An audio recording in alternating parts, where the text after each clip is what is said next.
چین کے ساتھ I T, مصنوعی ذہانت اور دیگر شعبوں میں اشتراک چاہتے ہیں۔ حکومت سی پیک کے دوسرے مرحلے میں پاکستانی اور چینی کمپنیوں کے ساتھ اشتراک سرمایہ کاری سے ملکی برآمدات میں اضافے کے لیے کوشاں ہے۔ دورہ چین کے دوران وزیر اعظم میاں محمد نواز شریف کی گفتگو۔ مزید تفصیلات سردار طاہر محمود کی اس رپورٹ میں۔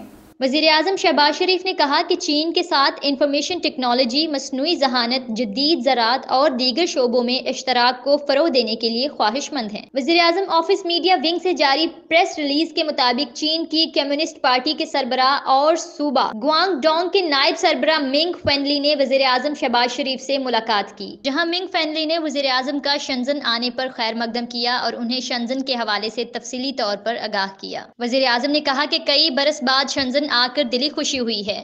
شنزن کی حکومت اور اس کی عوام کی مہمان نوازی پر مشکور ہوں۔ پاکستان اور چین کی دوستی ہمالیہ سے اونچی، سمندر کی گہرائی جتنی گہری اور شہد سے میٹھی ہے۔ پاکستانی قیادت اور عوام پر مشکل وقت میں چین کے تعاون پر چینی قیادت اور اس کی عوام کے مشکور ہیں۔ پاکستان چین کی ون چائنا پالیسی کی بھرپور حمایت کرتا ہوں۔ انہوں نے مزید کہا کہ ہماری حکومت سی پیک کے دوسرے مرحلے میں پاکستانی اور چینی کمپنیوں کے اشتراک اور سرمایہ کاری سے ملکی برآمدات میں اضافے کے لیے کوشاں ہیں۔